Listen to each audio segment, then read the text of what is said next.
I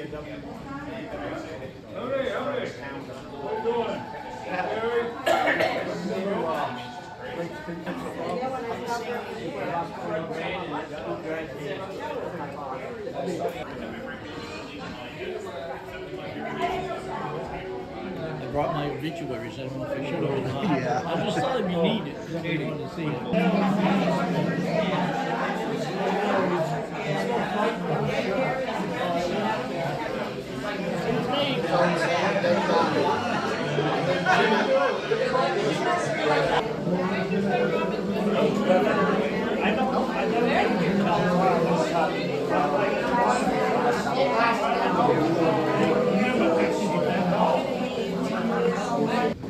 We have a young lady here, Yvonne Winslow.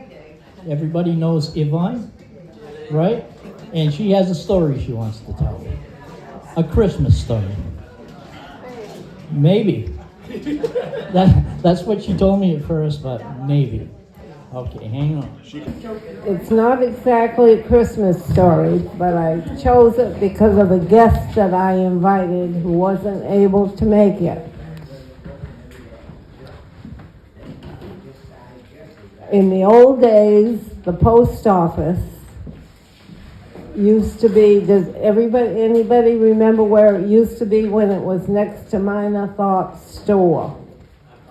Oh no, that's too far back, right? Barbara remembers. Barbara, you remember when the post office was I there? remember when May Thought was there. She had a Well, foundation. I don't think it was Christmas time, but the post office was full of people. It was always full. Remember that in those days, Barbara? It was 1945, I think. And I would have been 14. And I was in line, and all of a sudden I felt this sharp pain in the back on my butt. And of course I let out a scream, and everybody pays attention to see what's going on. And I turn around and there's a 4-year-old boy standing behind me, and that little brat bit me right on the back. Well, the postmistress was my grandmother's, I don't know, sister-in-law. Yes, she married my grandmother's brother. Her name was Minnie Cook. Does anybody remember Minnie? Barbara does. My great-grandmother. That's related. We're related. How about that? Don't tell anybody. No, I'm not. Well, and she was a lovely old lady, but she liked law and order in the post office. Well, we young kids, we had nothing to do. That was a big deal to go and get the mail at the post office. And pretty soon she came out from behind her fortress, which was all the mailboxes, and we hardly ever saw her because she was behind there. And of course, I was her some relation, and I was expected to act better than the rest of the kids. That didn't happen very often. But anyway, so she asked me if I was all right, blah, blah, blah. But the wonderful part of this story is, and I wished he could have made it today, was the guilty party. And it was 4-year-old Eddie Joseph. And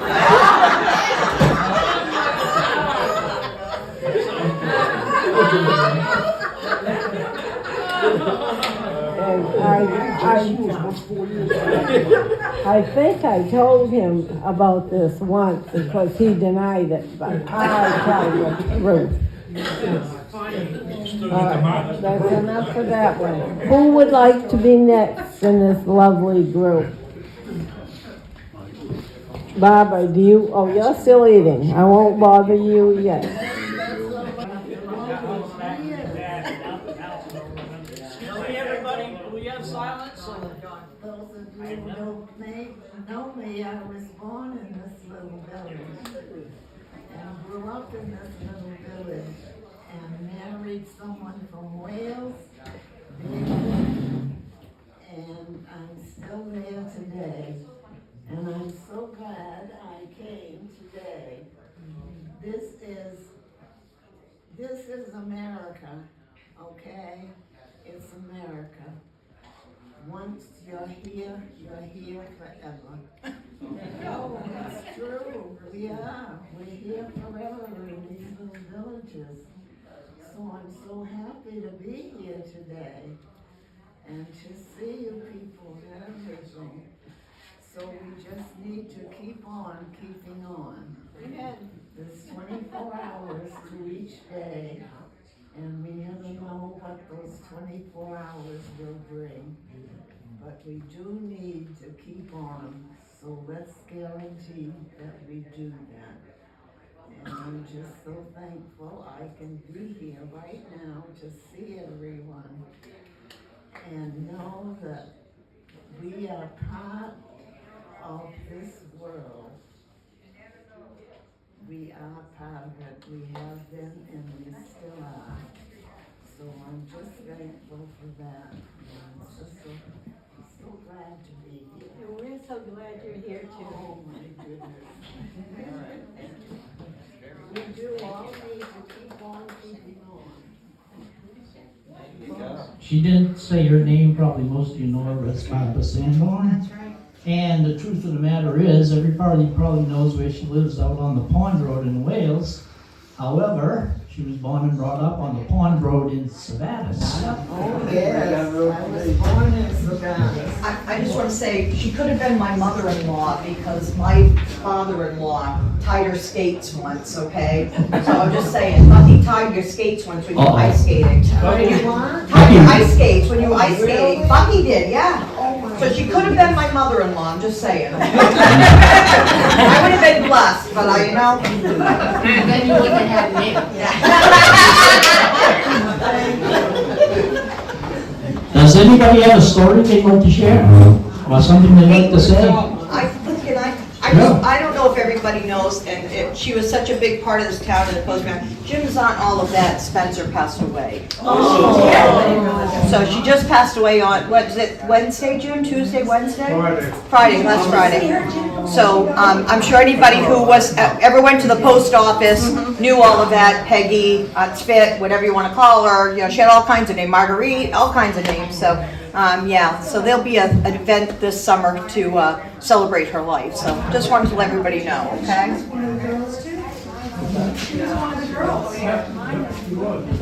She was my brownie leader. Was she really? That was like at least 10 years ago.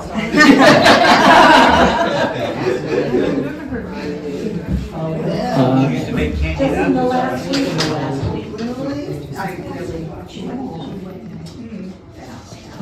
I don't know, I don't know when I didn't know all of that. I knew her all my life. She actually, of course, didn't live very far from where I live, so it was within earshot almost. So, she was a very nice woman, very humble. She worked very hard at the post office. And the post office she worked at was really hard to work at because it wasn't a very nice building. I mean, it was pretty tumble down. So, a very nice lady, and she come from one of the old names in this town, the Rancourts, and so they were all hard workers. I know a lot of the Rancourts, and they were all hard workers, and she fit right in with the rest of them. So that is bad news for all of us. Is there anybody else that has something on a more up note to say? John, do you have any stories you want to tell? Me? No. I know. No, I know you that'll have all get me in trouble. Yeah, well, we interviewed John Walker and Bob Donahue, and after we turned the camera off, he talked for another 2 hours. It was all good stuff, you know. It was because, yeah, I'll age John a little bit because John goes back to when there was a lot of huss and buggy in town, you know. Oh yeah, he told us a story. Yeah. But you know, I'll say something. I know, I Rochelle. don't need the microphone. Okay. Okay, I just know a lot of people here, and you know who I am, Rochelle. And I'll go talk to you, Barbara, after, because Barbara used to say to me, I used to meet you on Main Street and you would walk me either home or you always walked with me. And that's, like, I met you in little, because I know how old you are. But anyway, I now live in Litchfield, but I still consider Sabattus as home. Okay, and I lived right out here on the end of this road. All my life, okay? Lived right out here. So, but I'm still here, and I've known all these little kids, and I've known all the big ones and the grandkids, and couple of the girls work for me. I worked at Sabattus for 33 years. But anyway, thank you, and I know you too. I didn't know how old you were today until today you told me. On that note, we actually have an oral history of the lunch ladies at the elementary school here in town, because 2023 will be the 50th year of having school lunch in Sabattus, Maine. So, I mean, that was quite a while back. So there will be that. Actually, it's going to be coming out shortly. So we have it all done. So just to let you know. But Rochelle actually was the very first person to head that program. So, and she did it for many, many years until they moved out to their fine home on Sand Pond in Litchfield, Maine. So, does anybody else? Sure, you don't have something, John? I know you're just eating at it. You could even tell the story about when you and he went to New York, right? Well, I'm just. They want to hear that? I bet you everybody else does. Well, look at this. She's after me. Charles Ashton. and Nancy Ashton, and they're out of towners. They're from away now. Away. Yeah. And we're going back. And Charles, you had something you remembered back, I can't remember what it was. Your talk. Something about a Christmas. Years ago, they used to have the Christmas at Town Hall. And I'm not sure if it was put on by the fire department or if it was put on by the Legion. But every year, Albert Stevens and Westwood would come over to bring toys in for the kids and stuff like that and pass them out. And I think Albert was a Santa Claus. And that's about it. It was nice. Nowadays, they still do it down at the fire station, I guess. That's it. You can tell about New York. That was an experience. We went to the World Fair. Yeah. You know what, They John? told me. John, you can talk loud enough, but so Yeah. I don't think you need to. But you do have to tell the story because how when they stopped the car and being out of it because in the traffic. Well, I mean that part I can tell. you have. Yeah, I know the other parts you can't tell, dude. But, I just think that's a good story. All right. What happened one day, Bob Donahue and Charles Ashton and myself, it was in '64. We were going to go to the New York World's Fair, New York. Yeah, that was quite a, I don't know who come up with the idea. Anyway, but Charlie had the car. Charlie had that nice 57 Ford, beautiful little car. So Charlie volunteered the car, and Bobby and I volunteered to go with him. And so we all hauled in, we got into that car, and I must have gotten tired. Charlie was driving, Bob was in the passenger driver's side there, and I was in the back, and I was a little tired, so I laid down, and I actually fell asleep in the back seat, and all of a sudden, the car went up and the bumps and all over the place, and I didn't know what was happening. I popped my head up. Next thing I know, we're sitting on the island. Medium strip, right in there, and cars go boom, boom, boom by. Charlie jumps out of the driver's side, he gets out, Walker, you drive, he says, I'm not driving in this. So he hopped out, we had to go about 70 miles an hour on that grass to blend in. We finally made it though, and back, yeah. Yeah, that was quite an experience, little Sabattus young teenagers, we weren't used to all that traffic, were we? How we get there, I don't know. We were always so mild-mannered and everything, polite. We were used to these horns, tooting. But, no, that was a good experience. Oh, here we go. You want the microphone? Here we go. Leland Clifford. Hi, my name is Lee Clifford, for those that don't know me. I was a country boy that went to school here in Sabattus. Always enjoyed hanging out in the village with my friends. But every time I see that picture up there of Sturtevant's, I have to remember the time that me and some of my friends were going to cut down that elm tree in the front yard. Well, we were inside and we talked amongst ourselves so that Annette could hear us. And we knew she was going to try to stop us. Well, we got our drinks and came out, and I got my chainsaw out of the back of my truck, and I got it started, and I stepped up to that elm tree, and all my friends were there, and we get up on the tree with that saw, and we started at it. Well, it wasn't but a minute later, we see Lester Dobbins come screaming down over the hill. And he pulled up there, and he jumped out of his car, and he came over, and he looked at us. And he could see that all I had was the engine. There was no bar and chain. He just looked at us and says, "Why do you kids do this to me?"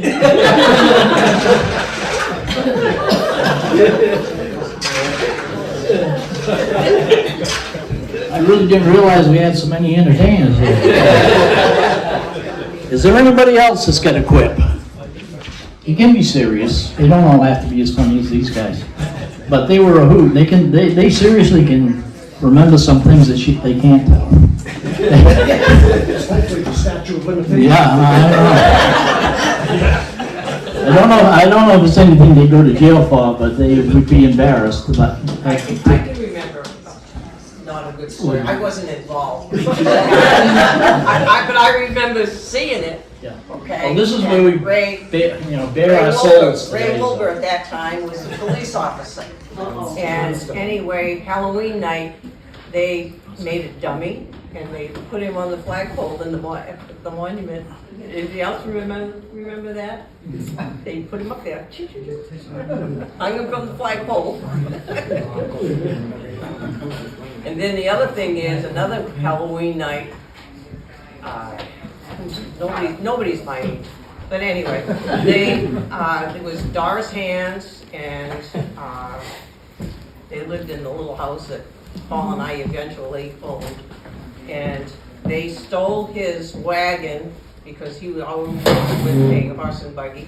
And they brought it down and they put it on the high school steps. Yeah. They put it up right there. It was fun growing up in town.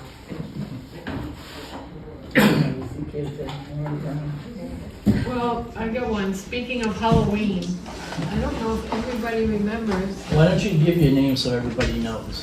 Nobody else giving their name. I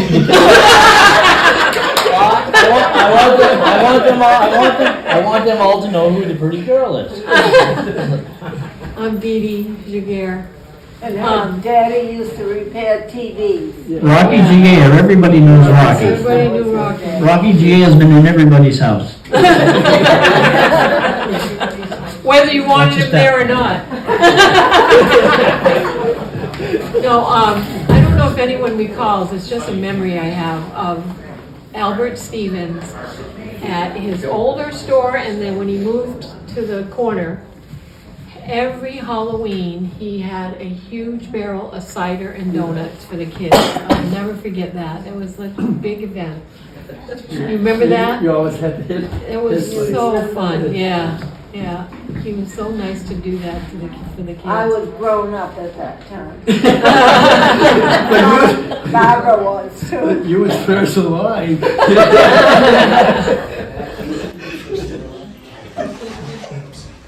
It really isn't a full story, but the older people here will remember, you know, in a lot of places they have big community centers and everything, and in our time, it was the town hall.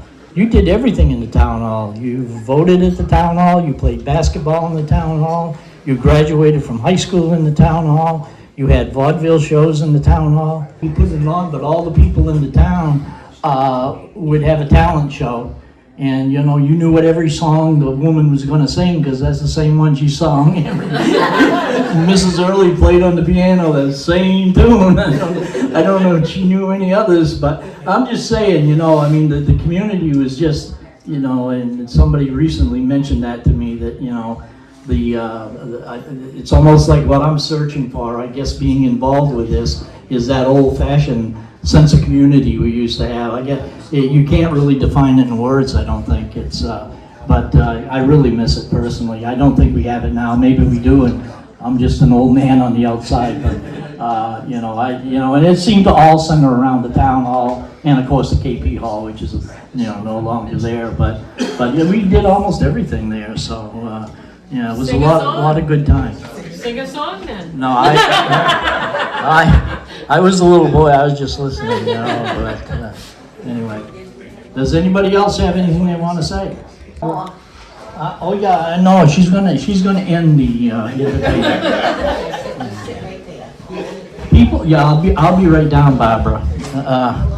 Actually, when I was very first born, I was just days old.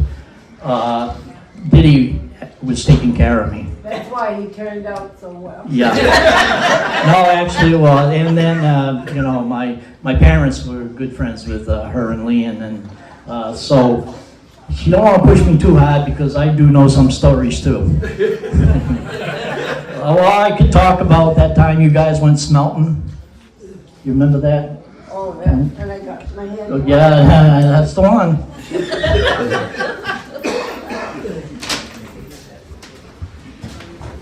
I'm giving the mic back to Barbara Sandoval.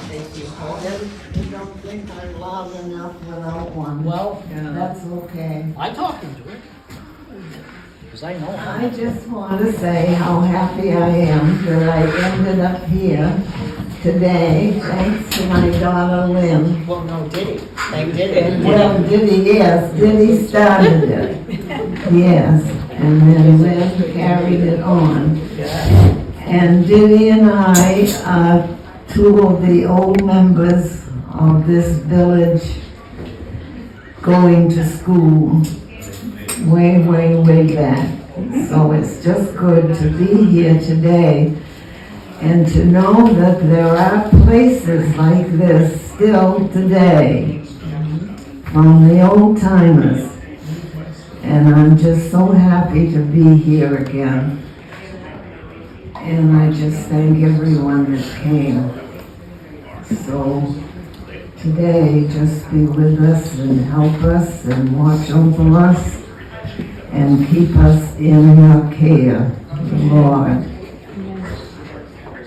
And I want to thank whoever got all this together, because it just doesn't happen by itself. A lot of people. Yes, I know a lot of people that's There are two right there, Barbara, standing up. and all the gentlemen. All This right, young man. then thank you, people. And keep on. I'm just glad we had such a good turnout. What? We had a good turnout. Oh, well, I think you did. I don't know anything about it, but I'm just looking around. We don't usually have this many people at our meetings. Oh, really? Well, there, that's good. All right. Well, I'm glad I was here. Thanks to my daughter Lynn and this lady that I know. So, Thank you, Mom. oh, Thank you. Thanking me for what? Well, it's just being here too. Oh, yes, I He's know. waiting for the. No, it's fine. You've got the floor. Wait for the mic. No. Yeah. What? He's waiting for the mic. Oh, sorry. Not really, I wasn't. I'd just like to remind everybody too that we just recently got our 501c3 from the federal government, so we're now a tax you can deduct if you donate. Online, we have a Facebook page and a web page. On the web page, there are applications to join, and you can just either drop them off here during a meeting, or you can send them to me or Mike, and we'll make sure you get invited to future events. And we do have a YouTube page that's getting a lot of exposure. Mike and Jason have been kind of the conchos of getting people interviewed, so better sooner than later to be interviewed, because the clock is always ticking. So if you would like to be interviewed, let Mike know, and he'll arrange a time to come to the house and sit down with you, and we'll get you. We'll make a little 5-minute video, and you can talk about how it was in Sabattus back in the day, kind of a thing. So YouTube page, Facebook page, and web page, and you can find them by just doing a search on the internet through Google and just say Sabattus Historical Society, and you'll find all the three. Thanks, Mike. Thank you, Dave. I was going to say something about Jerome Davis, and I can work a story into that, so I'll do that. But I think that people don't realize there was a lot of little schools in Sabattus. Now Jerome started out in first grade, and he was in the same school, the one-room schoolhouse, until 8th grade. So, that is kind of unusual. I mean, if you were talking with most people today, that would happen. Now, I was interviewing Jerome and his son Jerry, and Jerome says, yeah, my father told me that, he said, the school teacher in those days was really in charge of making sure there was wood for the fire, and always had a bigger boy sitting next to the fire so he could feed the fire, and they had to open everything up. He says, my father told me that there was a teacher that lived way in Sabattus village, and every day he used to walk down to the schoolhouse right in front of, almost right in front of where Jerome lives today, and we teach school, make sure everything was going good. What Jerome didn't know, but his father was telling him this, and of course at night she would have to walk back home. And that really struck me because that teacher was my grandmother. So, she was that dedicated of a teacher, and believe me, and I would imagine that she kept a pretty tight ship, because the story goes, she says, one of my first days there was a bigger boy, and he was 17 years old, and he was going to be the boss, and he stood up, and my grandmother was not a big woman. And she says, so I said, well, I got to make a statement here. So she grabbed him and threw him out the window. And she says, I never had a problem with anybody after that. So, and I can honestly believe that was a true story, knowing my grandmother. She could be a very nice lady, and she could straighten you out in a heartbeat. So anyway, I guess that's my little story. Does anybody else have anything they want to say? I think Didi does. Excuse me, I called you Didi. I was looking at her and I said her name. I'm sorry. Didi and Didi. No. Didi Winslow. Okay. I just want to remind Barbara. Can you hear me, Barbara? Of when we started being acquaintances. We were 3 years old, going to the Sunday school at the Baptist church. And of course I behaved, she didn't. And we come together always, and I had her walk the straight and narrow. She'd try to, do this, and I wouldn't allow it. But we've been friends for years, except one day I became very upset with her when she won the flower book contest at school, because she had all those woods behind her house to pick all the wild flowers, and she knew all the names, and oh, I was so mad. And, but really, we really had a wonderful, wonderful time. Didn't we, Barbara? We did. Always. We did. Yep. All those years together in school, and then I married a man from Wales. And that ended most of my contact with Sabattus, but here I am today. And Sabattus is still here, and that is still my hometown and my church. Although I don't go there, I don't go, but that's what happened. And remember the basketball team? Oh, yeah. The team consisted of what, 5? If I remember correctly. And we had 6, we had 1 spare. And I caught 1 basket. I got one. Did you ever get a basket, Barbara? I don't remember. Did you want to say? Probably not. Who's behind me? Oh, the boss. No, you're the boss. Oh, okay. You said you had 2 stories. Is the second one, what other story did you have? You told me you had 2. Oh, well, it's not so good, but I'll tell it. The Legion did put on a Christmas party. This was I think it was the late 30s, maybe 39. I was born, yes, I was and I was sick that night and I couldn't go. But my dad walked, we lived on the island. Where are we? Right over there, across the bridge. And he walked up to Minor Thought's store. Put your hand up if you remember Minor Thought.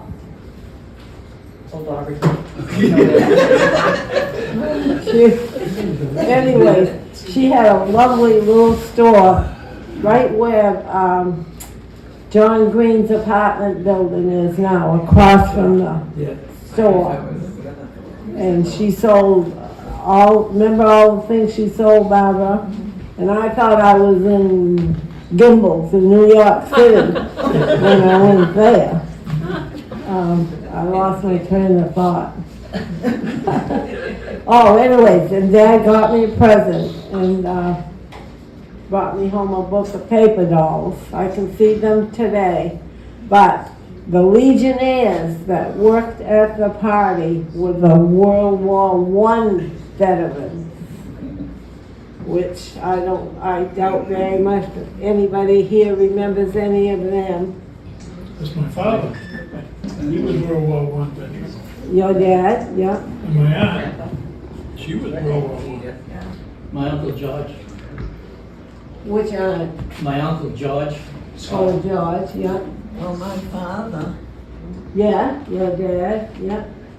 And anyways, my brother, Freddie, who was a rascal, he didn't act good like I did, was, my dad told this story for years. When the Santa Claus come around, my brother said, "Hi, Franz," because Santa Claus at that particular time was Franz Siegel. Anybody remember him? Lived up on the mountain, married Mrs. Waterman. Yeah, very nice man. And Dad says, nothing I could do. He just said, "Hi, Franz." I'm running out of steam here. Oh, I remember on New Year's Eve, the church had a little box outside of the doors with a key in it and a piece of glass. Anybody remember that? Yep, I remember. So that you kids could keep out of the church. And they break the glass and get in the church and ding dong, there goes the bell. Was Jesse Stevens alive then, the caretaker of the church? Jesse Stockford. Stockford, Yeah. that's right. Yeah. And Jesse'd get up and put on his pants and come down to the church and keep on. But it was like Barbara said, wonderful, everything was wonderful. I think that's why we lived so old, Barbara, because we was happy. You don't want to let go.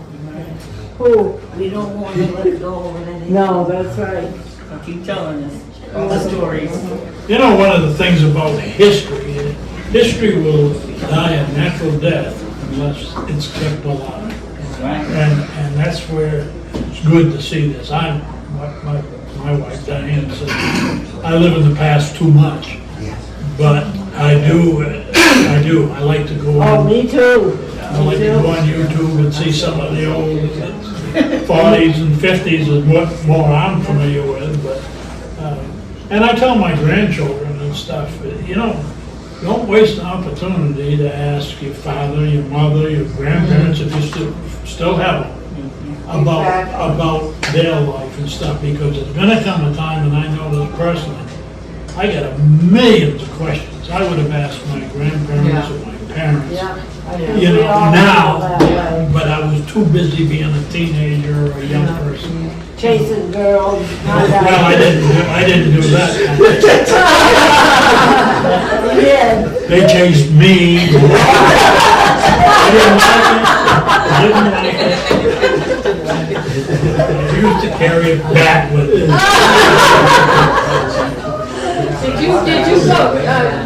Did you go to Long Beach and go? Yes, I My went. brother Rocky went to Long Beach all the I time. lived in Long Beach. You know, I was fortunate. Here's a little story. I lived right on Elm Street in Sabattus growing up. And that back then, when you had the buses, right? Long Beach and Martins Point were very, very busy places. Oh, and you could almost set your watch by the time the bus came in, because the sidewalk would be mobbed with people going up to Martins Point on the weekend, you know. And it was really, really something. Well, Long Beach had the bathhouses and pinball Well, machines. yeah, Martins Point did too. They had- I don't remember Does anybody Martins remember Point's when bathhouse. Creighton store burned? Just barely. What year was that? God, I was just a child. Yeah. Why I bring it up is because my older brothers and stuff and I were, and Bruce Wood and some of them, were playing ball on Sawyer's lawn. They had a nice flat lawn. Mrs. Sawyer. Yeah, when he saw his lawn. And we used to play football and stuff on it. Well, when we had a siren going off, and comes this is the old fire truck. And they were going up Elm Oh, Street. yeah, one. Yeah, and they were going up Elm Street, and I can remember as a kid, and I wasn't very big, but I could run as fast as the truck was going. I think it was a fire truck that was in your father's barn.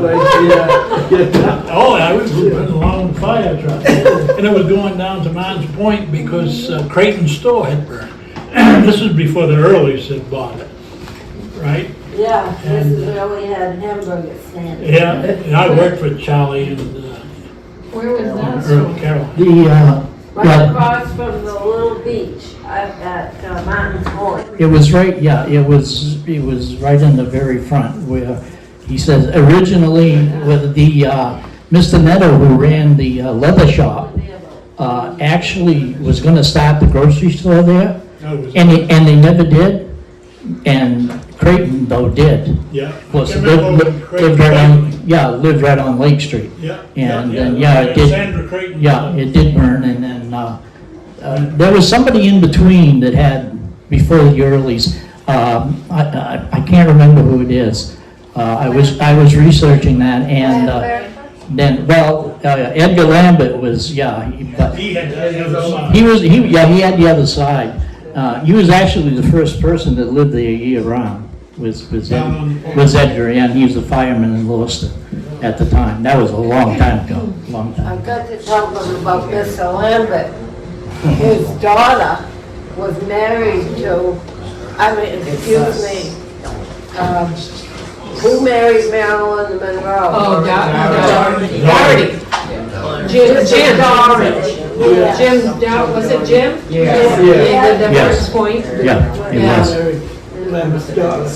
No, but talking about Long Beach, they sent extra buses in the summertime. Yeah. There'd be a bus that would come just with the people having fun on the Unbelievable. beach. And they had that big swimming raft way Yeah, out there. yeah, yeah. And every time we had a storm, that sucker would float all the way down the other end of the lake. So we go, there goes Joe's raft. Right, right. And right on the road, you remember this, right on the road at the end of the driveway to the roller skating rink, there was actually like a little Dance hall. tavern dance hall. It was big, Blue Moon. And, yeah, the Blue Moon. Yeah. My dad, That was, I remember Long that. time building. ago. my father's band played. They were, yeah, she was telling the story about the key in the, by the church, the Baptist church here in town, and the reason for that key was so that you could break it in, because we didn't have a siren in those days, and they go in and ring the bell. So she told a story about ringing the bell. It got a little worse than that because everybody thought there was a fire. So, that adds a little tidbit to the story, but that's what the key was for. But all those girls would come out from Lewiston, and that's when the two-piece bathing suit had come out. Boys all those guys were Sabattus.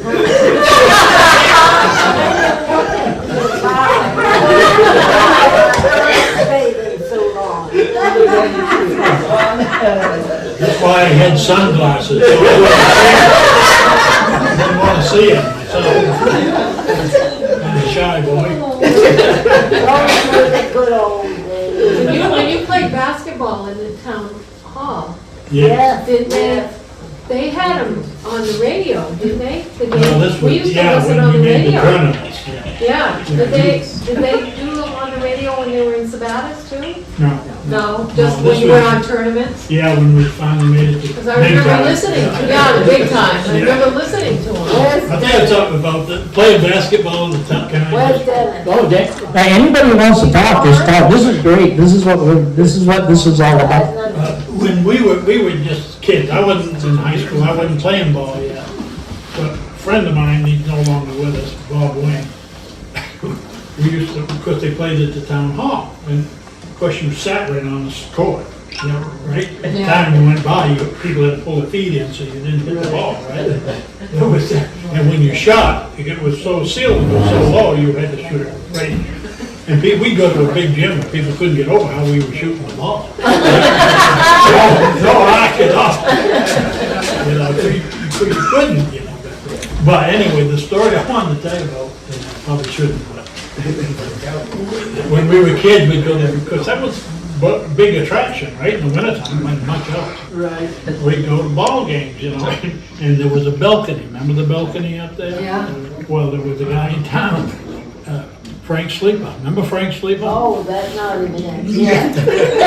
Well, he was a big sport fan. He'd go to all the ball games, and he would sit there. And of course, back then, all the men wore hats, right?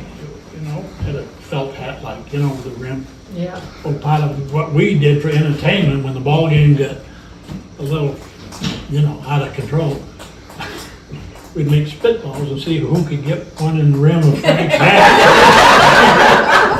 from the balcony. And I didn't know when you'd miss. I'm afraid. Yeah, that was part of our entertainment. It wasn't much. You had to make your own fun back then. Talking about Frank Sleeper, my mother-in-law, Granny Winslow, she detested that man, and I'll tell you why. He knocked on her door one afternoon. I wish Alma was there, Barbara, and told her that Alma Winslow, in those days, her daughter, and Oldie Nelson LaBerge were up on the dam smoking.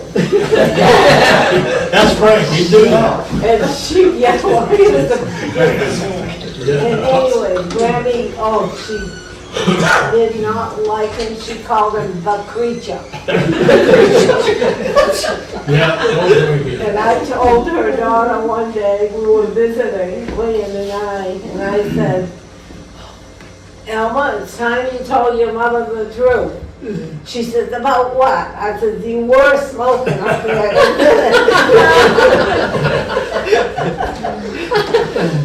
We used to hang around. He has a son that was about my brother Bob's age, but I always chased around, followed the kids, you know, my older brothers. My mother always said, you gotta take your brother. Oh, they hated it.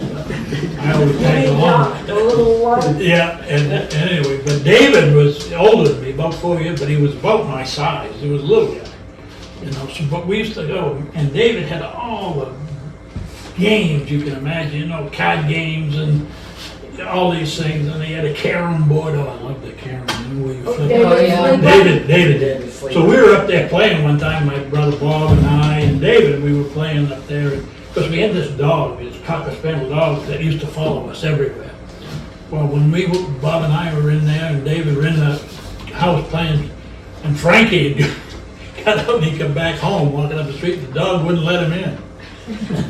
All of a sudden, we see on the back window, we could see Frankie, he could almost reach the window. Yeah, he was. Yeah, he was rapping on the window, get your dog, he won't let me in. So we had to go out and let the dog, he's all right. Yeah, there's some of the crazy things in the neighborhood. Fun time, you know, they weren't much, but they were things that you remember, right? That's all that makes you alive. Oh, we had a wonderful childhood. No, it was. I had a bunch of older. I was the youngest of the 9, so I had a bunch of older. They had sisters. Go ahead, Barbara. You don't have to. Sit right there. You can just sit.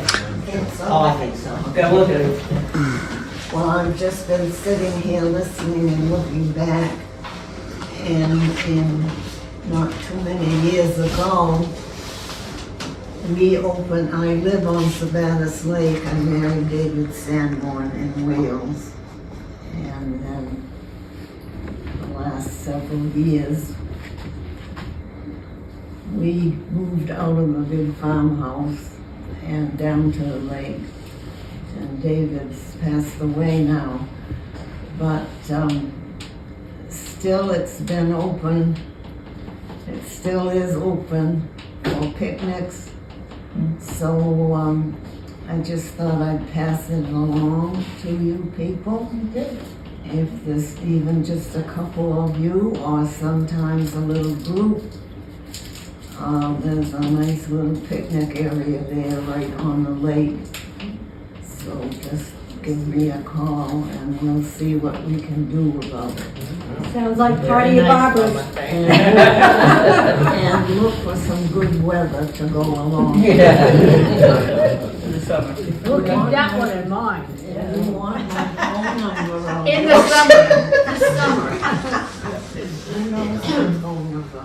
Well, no, Someone I does. probably don't know by heart, but they can find you in the internet. Anybody else have anything? If you remember right, I mentioned that John would have some stories. And as long as you rattle on enough, you get him started, and then he just keeps thinking and thinking. But personally, this has been a great Christmas present for me. You know, just the way everybody's been talking and everything. I couldn't ask, for any better present, to be honest with you, because I guess I'm just old nostalgic kind of guy, and I remember all the things that they're talking about. One thing I would like to say though about Barbara and Diddy and some other people that are here that are older, you've got to realize that these people went through the Depression, and the Depression was a lot more serious, I think, than the younger people I know could ever imagine, but it was really tough. And then they rolled right into the Second World War. And that was really tough. And there was a lot of boys that got killed from this small town. And, it ate at everybody's heart. And so these two ladies have a lot of fun stories to tell us. And I know Diddy is always good for a laugh, as everybody else knows. But she's been through some tough times too. and she's kept her head up, and even losing her husband, Leon, I know how hard that was on her. So, I mean, although they've got a big smile on their face, they certainly paid their dues. So I thank them for that, and Diddy has given me a lot of laughs throughout my life, because some of them I saw firsthand. It was good. Does anyone have anything else? I gotta ask you. Go ahead. Do you remember a lot of the folks going to your mom's for their haircuts? Oh, I remember. I used to go. Yeah, all I the remember. time. I remember everyone. Yeah. Yeah. My mother shut her finger in the car door at the old Legion, where Leo LaBerge, out in that area where the Legion used to be, and she could no longer make pin curls, right? Those little pin curls.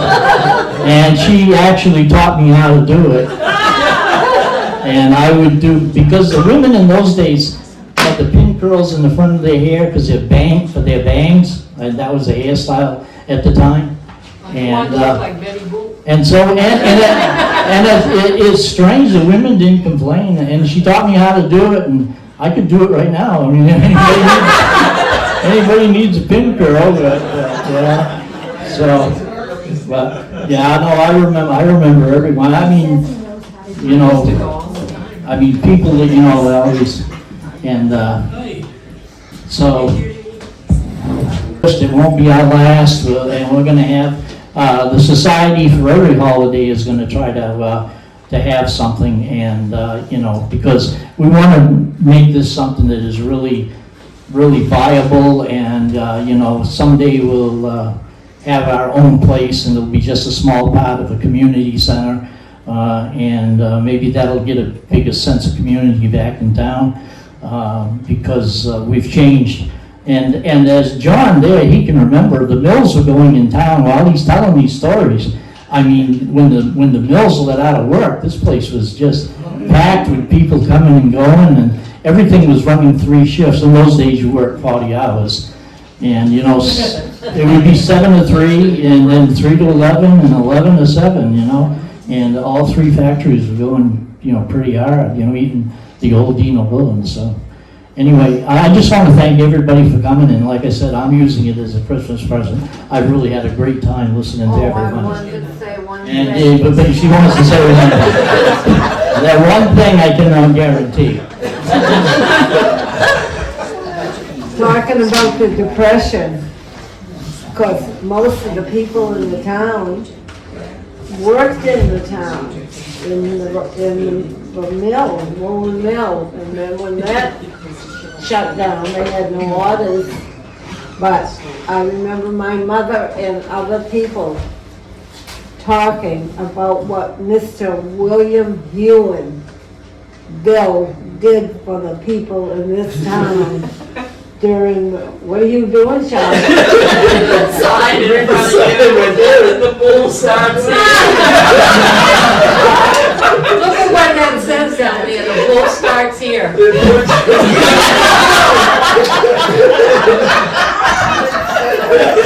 did that on purpose.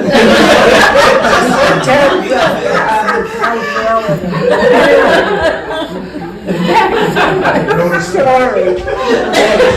When the mill shut down and everybody was hurting, that Mr. Ewan, you could go and buy your groceries and put it on, they called it the slip in those days. And I remember seeing, when I'd go to the store, our balance, my mother's was like $600 that she owed, but we still got our groceries every week. And then, when he passed on and it moved down the family, that, I don't know who, but Sanborn or Frank forgave a lot of those balances to the townspeople. They did not collect them. So she said, and when Leon and I got married, he sent over one of the clerks with a card and $50 bill in it. And that was a lot of money. And those, I could talk for 3 weeks.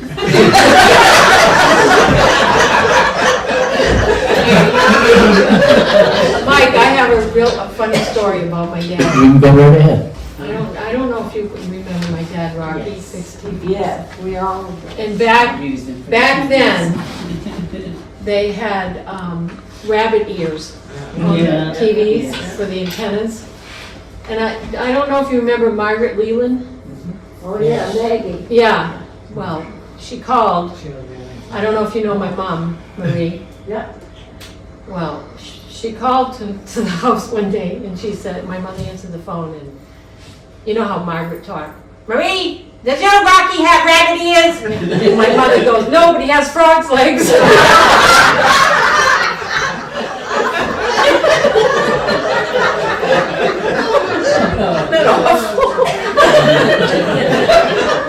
Because he's French Canadian and she was from England. Yeah, yeah. That's awful. My mother was always doing that to me. Well, I knew your mother very well, yeah. and I'm more than sure that's a true story. There was a lot of Jaguars in Waterville, and my father would always go to funerals with a Jaguar funeral, and they called from Waterville and they said, Rocky so-and-so passed away, and you know, and he hangs up the phone. My mother goes, so you're gonna go? Well, he goes, I wish they'd called me sooner. She goes, he just died!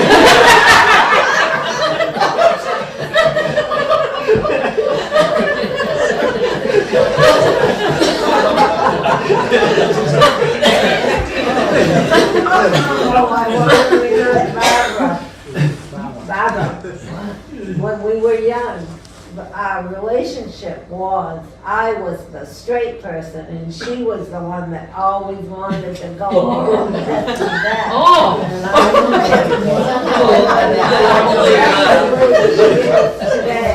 I was the one what? you were the naughty one. You went astray. She was picking flowers in the woods. You were the one that went astray and she stayed on the straight and I narrow. kept you on the Do straight you really and believe that narrow. story, Mom? Oh, yes, I think. Well, then, Vicky, I need you to tell me more stories. My question is, when did it change?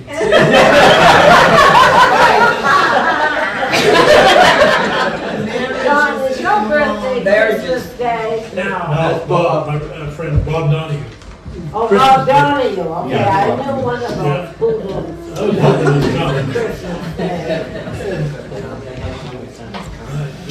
I don't know, standing up here, I mean, how are you gonna, double up on that? I mean, I don't, it's really strange though, again, I'm going back to something though, the way the town felt. I mean, I know there's some people here perhaps that haven't been in town, and I think it's great for them because I'm looking at Nancy over there, she's from away, and she's only lived here 3 years, so, I mean, that's bad, but anyway, maybe, like I said, there's not words for it, but I'm sure that she can probably see what we're talking about, the way things, the way things used to be. And as I walked from my house to school, I had enough relatives that were keeping track of me, but the funny thing, I can honestly say that I've had 3 or 4 mothers that, no relation to me whatsoever, have worn my ass. It didn't matter, if you were with their sons, like Winnie Pinard, when I was with Ron, Tom, and Mike, and we got into something, she didn't care, line up with the rest of them and take the punishment. That's the absolute truth. I mean, people weren't afraid to grab you by the scuff of the neck and bring you home and say, you better straighten this little guy out, and sick of him picking my roses or something, right? So, I mean, that's just the way life was. And I wonder how things would go today. I know Bill Ewan had an old double-barrel shotgun, and he used to put lollipops, and he'd go over and he'd point it at you, then he'd tip it, and of course the 2 lollipops would come out, I don't know how that would go, but today it probably not. So anyway, I know we can't dwell on such things now, but it was true. We had it every year. I mean, it was a money maker. I can remember the songs they sang. Like I said, Daddy's little girl, and everybody cried. That Sterling McBride sang that. I have no more to say. If anybody else has something to say, just jump in.